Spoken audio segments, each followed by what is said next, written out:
Welcome back to the Ed Morrissey Show podcast.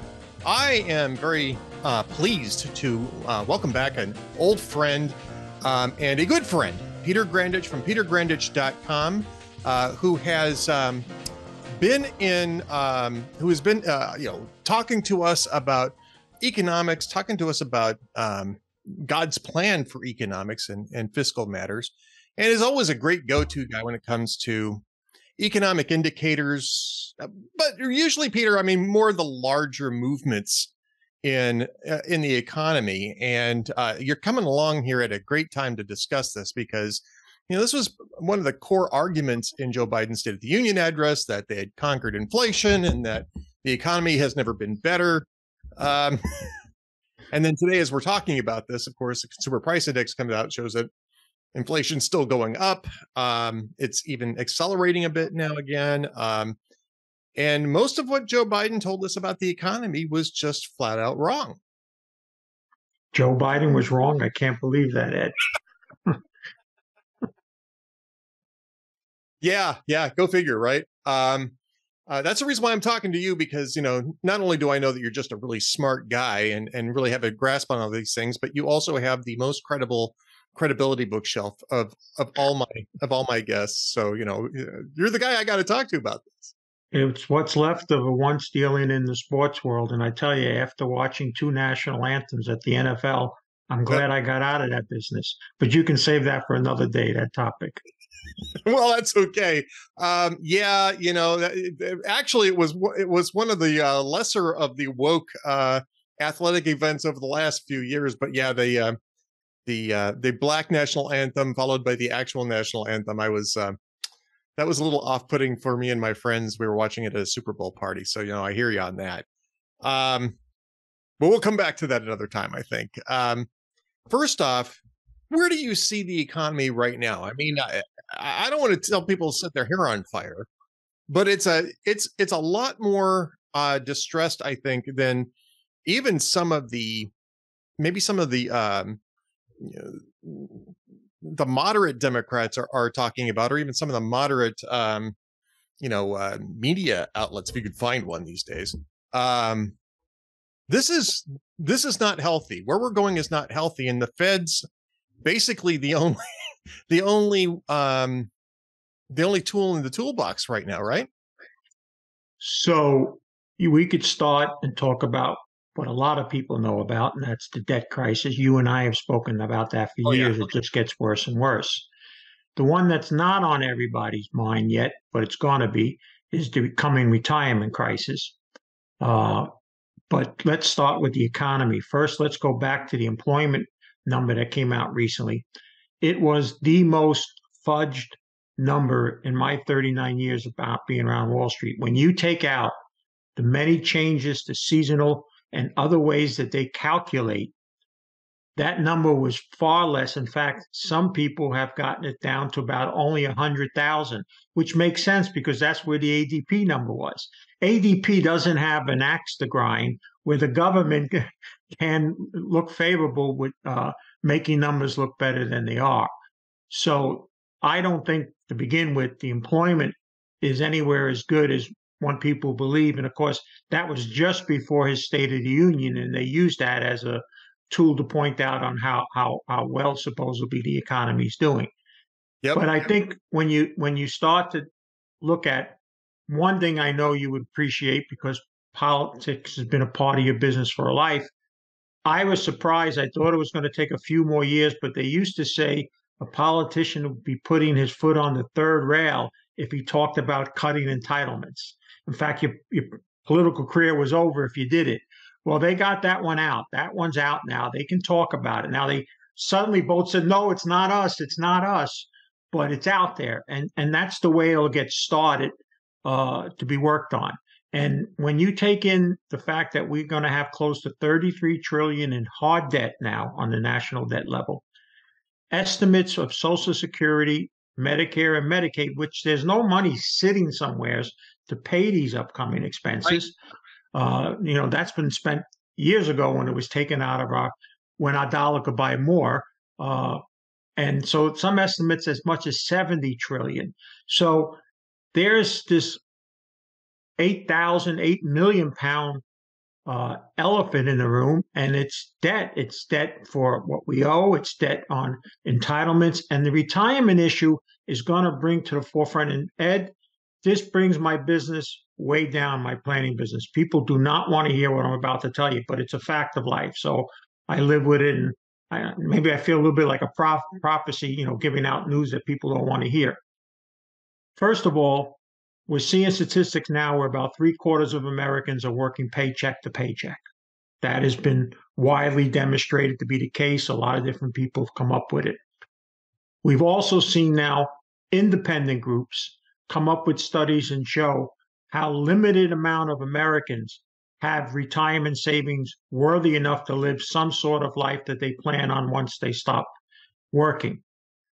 The other thing that's going to come with that, not only are people going to be concerned, in fact, polls show now, if you talk to seniors, they are more worried about running out of money than dying. I mean, that's a God's honest truth. That fears them more than just passing away. And then there's one other thing, and it just started now. It was in the news. It didn't get a lot of coverage, but I saw it and it made sense to me. I've spoken about there's going to be a coming age battle. Sooner or later, people that are going to be more taxed, because that's the only way they'll ever raise the money for the Social Security, Medicare, and Medicaid. They either cut expenses, which politicians aren't good at, or raise taxes. So we're going to come to a point where some 30 or 35-year-old young person who's seeing his taxes being taken more and more and can't get the things that he or she hoped for, and is going to say, wait a minute, I'm paying for an 80-year-old to have hundreds of thousands of dollars worth of medical care or transplants or things of nature. And then the older person is going to say, wait a minute, you took money from me all these years. Now I've been waiting for this. You got to take care of me. And so I call it the battle of the ages. And we just saw a story in Japan where they expect within 20 to 25 years, there'll only be one person working for every person retired. And a professor there publicly stated that the best solution for that is basically for older people to take their own lives. And let's understand this. We're in a culture of death now. I don't know, was 10 or 11 states now in the United States where you can basically take your own life or whatever. I don't know the exact number and all. And it's around the world. And these are things that are real. Now, it's not going to happen tomorrow. It's not going to impact the stock market tomorrow. But for anybody planning out 3, 5, 7, 10 years or more, the debt, retirement crisis, and these battles, not only of classes, but of ages, is going to be real. And it won't be pretty. It's a great point that you make, though, about the culture of death and where this is going to end up going. Because you're already starting to see this, maybe not so much in the United States yet, but it's coming. And you can take a look at our neighbors to the north to see exactly where this is going to go. They are, they have a socialized medicine in Canada.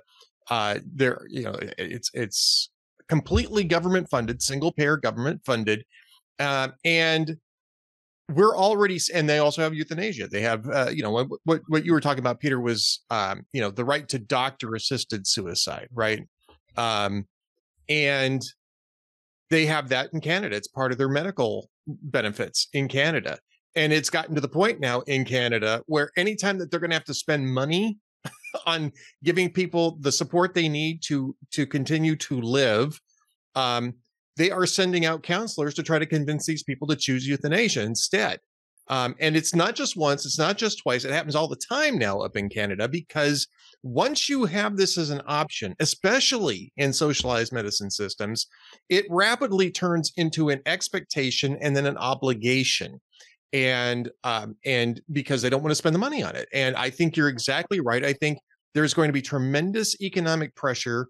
Or let me put it a different way, because I'm an incentive guy. You're an incentive guy. I'm an incentive guy. We know that people respond to incentives. They're going to start structuring the incentives here to convince people to check themselves out, rather than starting to pay off the retirement, the promised retirement benefits and the promised medical care, because medical care is more expensive when you're older, just is. You just need more of it. And if it's completely government funded, which Medicare is at those ages, you're going to be they're going to be looking for ways to save money, and one way they can save money is to have people commit suicide. And I know that, you know, people will roll their eyes and say, oh no, these guys are, you know, they should be fitted for the tinfoil hats. And Peter, I would just tell them, look at Canada, see what's happening in Canada, and you can see what happens when you have a financial crisis, you know, single payer medical system, and legalized euthanasia. That's a deadly, deadly, deadly combination. I think what's important, and I've learned it the hard way, because our planning business, which we were correct, what we were telling people the last few years has occurred. And yet the business is way down because the outlook, when we speak about things of this nature, a debt crisis, a retirement crisis, I didn't even get to the point, which I know falls into your stronghold too, is that this is going to be the most dysfunctional Congress we ever had. And the reason is not only Republicans and Democrats don't get along and don't want to work together, there's fractions within each party. So I'm not expecting the tremendous need of fiscal policy that's been desperately gone for almost 20 years. Anybody that has a small business owner and all will tell you it's become just overregulated, if not by the federal government, by state and local, and it's become extremely difficult at a time when we really need fiscal management. So it's very hard to say to somebody, they rather go down the street to the guy that says, no, like you said, that guy's tinfoil hat and all this other type of stuff. When in reality, these things are reality now. They're not hypothetical, like you just said. And it's not going to be too long because we've already accepted the culture of debt here already in certain states. So it's not shocking. And here's another reason for it, Ed. Like it or not, the country's moving away from the way it was built on a faith base, and it's moved more to secularism, socialism, whatever you want to call it. And when you remove out that faith basis, you take a lot away of the incentive that people, because we're called to live. Whether you're Christian, Jewish, you're called to live. You're not called to take your own life and all. And as this shift comes, there'll be more pressure. And I will not be surprised that it's probably going to take somewhat longer because we didn't have the socialist medicine like Canada does. But if there's any country close to how we live and like us, is Canada. So it's not too hard to believe it that one day, as you said, we're going to face it here as Canada faces it now. You know, and Peter, I don't want to get too much into the philosophical / theological weeds here, but I do want to I do want to riff off of something that you just said here, is that we're going away from a faith basis. I'd argue that we're just changing the faith basis. Instead of a faith in God, instead of a faith in Scripture, and especially the scriptural, and you mention this all the time, all the scriptural, you know, proscriptions against acquiring, you know, large amounts of debt. We're replacing it with faith in other things, right? We're replacing it with faith in a state, in the state, I should say. We're replacing it with faith in, you know, I would say, you know, ethnic determinism. We're replacing it with faith in the fad of the moment. And what we're really doing, Peter, and this is really getting into the weeds, is we're replacing God with ourselves. And each of us are our own little petty gods. And that's really part of the issue here, because once you do that, you really disconnect from objective reality and you end up living in a fantasy world. And if you doubt that, all you need to do is look at the financials behind Social Security and Medicare. That's a fantasy world, especially with the hundreds of trillions of dollars in unfunded mandates that are already starting to come due as the boomers are retiring out. And it's only going to get worse. It's not even a Ponzi scheme. I mean, we've seen Ponzi schemes. It's a theological Ponzi scheme. And Ed, the government is going to be called on by the people that suffer from that, which is going to be a large scale amount of people, to somehow fix the issue. You know, here in New Jersey, under not covered every day, but a growing problem. First of all, throughout the United States, there's a food problem. Go to any food bank in anywhere part of the country, and they'll tell you not only the amount of people coming to collect, but people up the scale of working that are coming to collect. But the other issue, which falls both for low income and seniors, is housing. The housing system for most people are not going to be able to go into an aid house where you pay $10,000 a month and they help you get dressed, and all that type of stuff. People just can't afford that, and the family has been broken. Generations ago, 3 generations lived in one house. Even though grandpa and grandma maybe not lived to the 90s like they do now, mostly families took care of the older people. That's not the case now, too. So that's another burden that's out there, and it's a big burden here in metropolitan areas, because in the wealthy towns, they want some people to come and cut their lawns, clean their houses, and so forth. But those people can't live in those towns. The homes are all too expensive.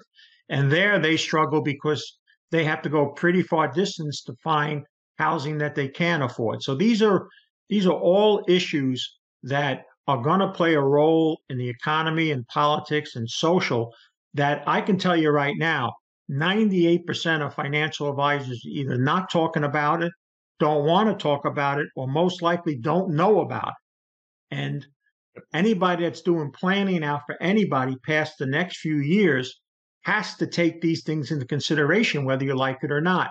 And most people don't like it, and that's why my business is gone like this, Ed.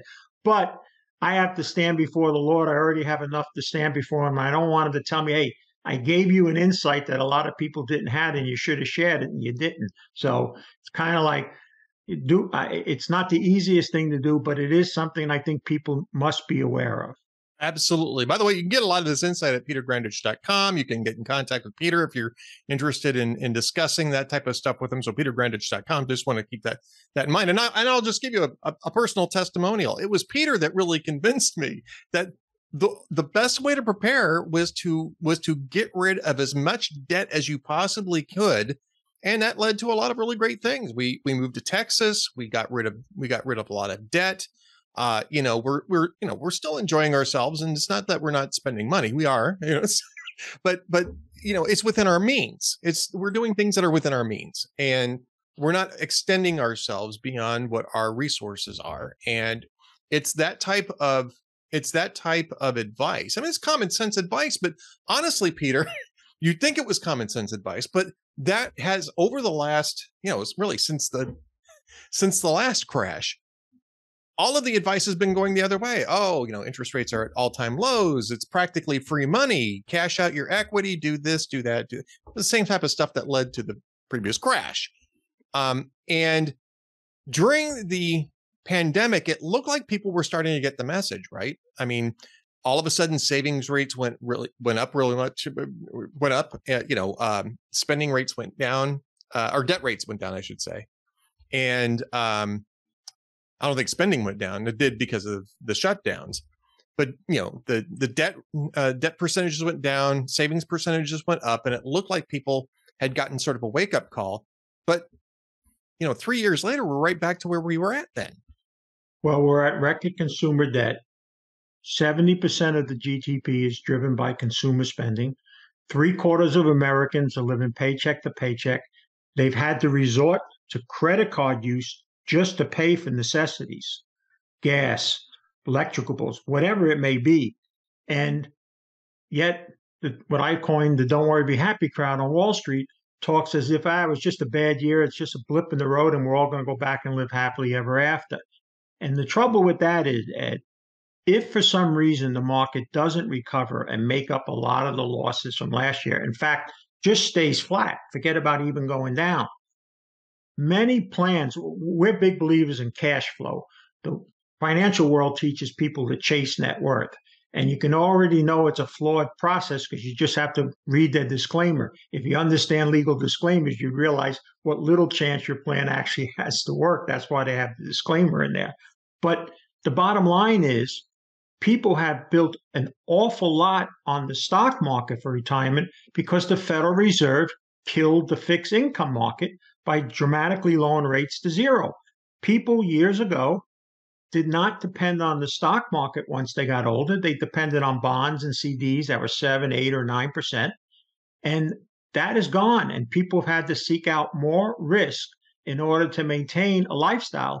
And then they don't want to hear the three words that I use to everybody, Ed: less is more. Yep. So you learned that. You actually did from the time we first started talking and so forth. And I've talked scripturally. There's no support for debt, but even if you just look at it from a secular way, look at the commercials that are on. Every minute there's a guy saying you save 5% using this credit card and you win this. Meanwhile, you just spent it on something you probably didn't need. But that's the whole mentality now, and we haven't even talked about. And I can tell you 98% of financial advisors know nothing about this, the Right. coming derivative problem. We have what's called derivatives in the financial world, where people, in a sense, have sold a debt instrument 8 times over. And it's kind of like I always say, the Producer movie. If you remember the great movie Yes. Producers, where Yeah. they purposely sell 100 times more of the ownership, thinking the play is going to bomb, and then it's a success. Basically, that's where the derivative market's at. So all these things, I try to reach out to people. I try to talk to them to get them prepared. I think that's the fairness. But these are things that are out there, and it's moving in the wrong direction. That's the minimum somebody should walk away from this is. These things, economically, socially, and politically, are all going in the wrong direction. Yeah. And look, I mean, one of these things going in the wrong direction would be so bad, but the problem is that they're all going in the wrong direction. And I think that, well, you and I have talked about financial media and what their incentives are. And their incentives are to keep jollying people along.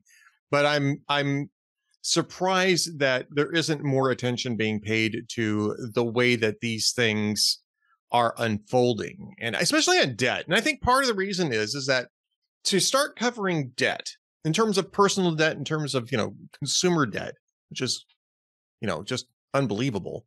You'd have to start talking about national debt. And if you start talking about national debt, you're going to have to start talking about spending and the fact that we're adding $1 trillion+ a year to that national debt now. I mean, it's stratospheric. And I don't think anybody wants to talk about that. There are too many oxes to be gored if you start talking about the spending level, especially spending level and revenue level of the federal government. And that's a sort of a corruption of the media, of not covering the story that's right in front of us, that's going to end up being a complete disaster, especially if for some reason we have to go through another pandemic, or if we have to go through an actual war. It will be a complete disaster for us. So take a 5% interest rate. Let's just say, or take even 3 or 4%, that we get back to that level, and that becomes the regular interest rate. Put that on the 33 trillion, because you're going to have to refinance that debt eventually. Right. You're talking about $1.5 trillion in interest expense, when it could be a third or more of the entire money that the United States takes in. But I'd like to answer, before we run out of time, Ed, the financial media thing, because I'm going to tell you where they really, really did people a disservice most recently, and that was with cryptocurrencies. Because if you went back and looked between a year ago and 3 years ago at a certain financial network, and the other networks were guilty, but not anywhere near as one of them. They had person after person. They had kids that were 22 years old that suddenly became multimillionaires in these different coins and all, when their really only hard problem they've ever faced in their life was algebra class in high school just a few years ago. But here they were spending out of ice. Ed, the cryptocurrency market, people were crushed by it. There are people that literally lost everything in the cryptocurrency market. And we haven't even gotten to the bottom yet, because we haven't really seen how bad this FTX was. And so financial media, in my view, most of it does a disservice to the investing community. In fact, on the internet, they like to make fun of a certain person that's on a network, and they say, just do the opposite of what he says. So they actually came out with a fund. There's actually a fund now called the Inverse. You know who I'm talking about. Right, yeah. And it literally just goes against whatever he says. But I think that's a that's a symbol to look at when historians look back and go, isn't that shameful? Somebody that's being let out by a network and their performance is so poor and they take no responsibility when things go wrong. And so that's why the internet has become a source for a lot of people versus mainstream media. Right. It just has. And you're not shackled, yeah, there's some prejudice. There's some people hard left and hard right, but a lot of people out there. I learned to how much the government massaged the employment number by a gentleman online. He showed it, and when you looked at his numbers and everything, he was absolutely correct. Right. That network would never have that person on to tell that story. They don't want it. No, and in fact, I got into debates with some good econ reporters. I mean, these are guys that, generally speaking, are pretty decent at their jobs, right? I'm not going to name their names. I mean, if for people who were following me, they could see who I was talking about. The people that I sometimes quote, I sometimes link, and I was telling them there's no way that you can tell me that there were 500 and something thousand jobs added at the same time that 1.2 million people just magically showed up in the workforce. I mean, and they were saying, well, yeah, but they were doing adjustments. I said, yes, that's the problem. I don't begrudge the Bureau of Labor Statistics doing their annual adjustments to their assumptions about the workforce. But let's report the January numbers as an artifact of that process, which was not being done. A lot of these guys were just saying, hey, it's the job market is hot. We added 500,000 jobs. No, we didn't. We got an an artifact, if you will, of a massive adjustment. It was much larger than the usual BLS adjustment. The BLS even said it was a much larger adjustment, something like 3 times the adjustment of what took place. If you read the report, you knew where this was coming from. And you're right. I mean, you had the ADP report, and God knows the ADP is not really a great reliable indicator of what's going on with BLS numbers. But in this case, I mean, they're much closer to what the reality was of this. You take a look at those numbers and you could see that they added 1.2 million people to the workforce and less than half of them had jobs. I mean, that was really the takeaway from this. So there's no way that you had a massive growth in jobs. What you had was a massive growth in the count of existing workers, and actually what looks like either a tepid or non-existent growth in jobs. It wasn't that difficult to figure out, and yet the media doesn't want to break that down. I don't even think they would have broken it down that way during the Trump years. I don't think they would have. So yeah, I mean, it's just crazy. It's an unreality. It's this fantasy again that people don't understand. The people who don't understand statistics are not being served well by the people who are supposed to understand this stuff.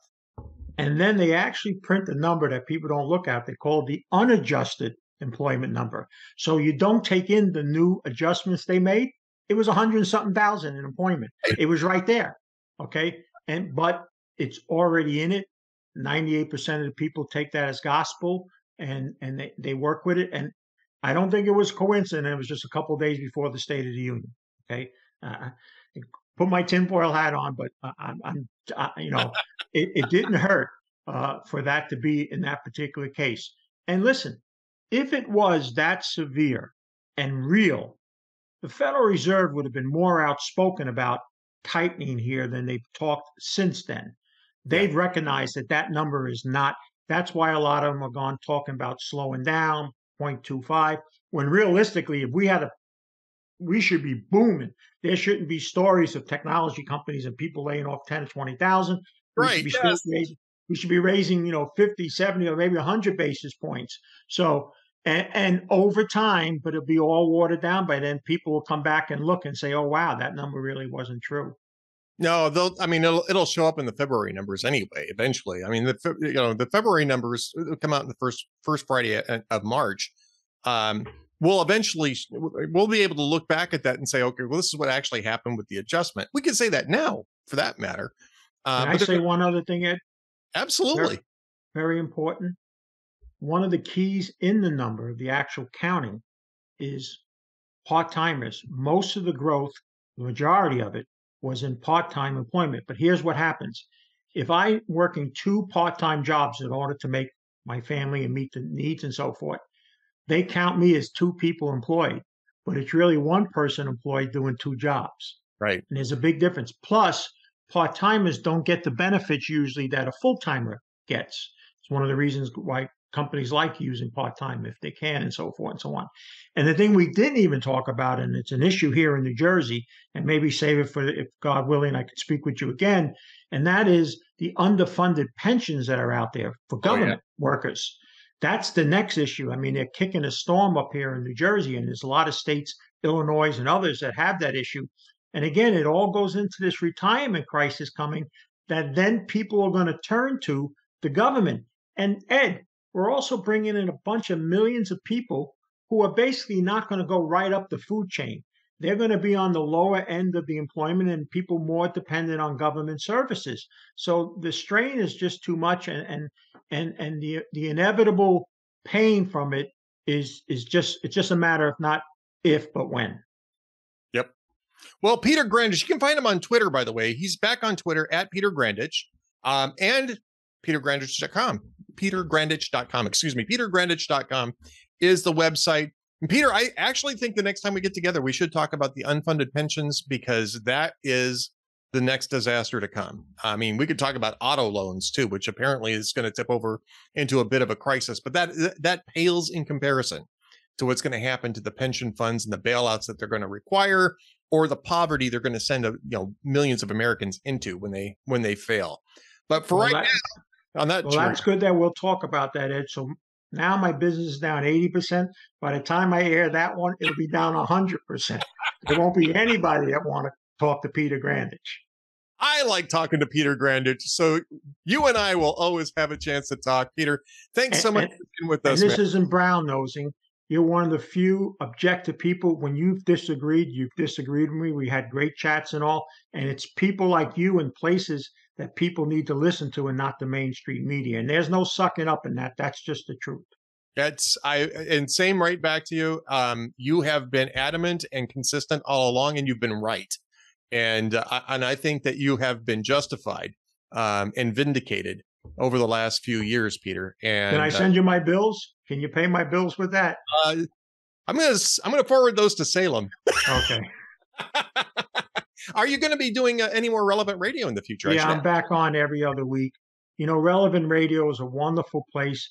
I can talk like this. I can share the fate issues and so forth. In fact, the last time we were on, we got into these retirement issues, age battles, and I think Drew wants to talk about it even more again this Friday. And like I said, it's not going to be heard in the general financial media. It's just not going to happen. And even if I start it, they won't have me back again. Well, you know what? Drew Mariani is just a really great human being, a great guy, a really true friend, I think, and one of the best in the business. So relevantradio.com, the Drew Mariani Show, and I'm occasionally a guest host there, not quite as often as I used to be. And that's mostly because of the work here, not anything to do with Relevant Radio. But I'm hoping to do a little bit more of that this year. And everybody should be tuning in when Peter's on. That'll be this coming up Friday. The show runs from 3 to 6 Eastern time at relevantradio.com, and it's probably on the air on your radio dial. So be sure to tune that in, and tune in Drew anyway. He's a fantastic radio host. Peter, my friend, thanks again for being with us today. Look forward to speaking again, Ed. God bless to you and the family. God bless you as well, sir.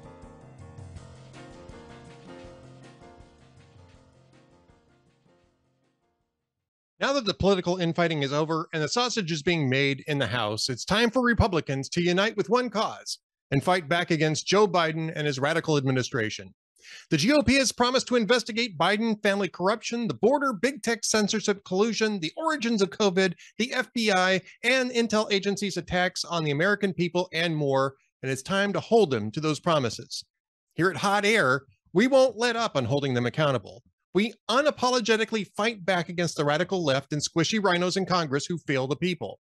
We bring you the truth and go to war against Biden's woke communist agenda. But we need your help.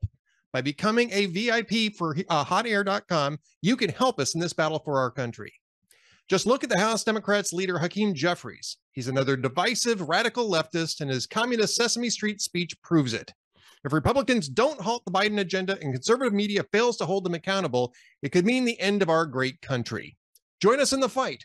Become a Hot Air VIP member or a VIP Gold member today and use the promo code SAVEAMERICA to receive a 40% discount on your membership. Stand with us and fight to save America. We will never give up. And thank you very much.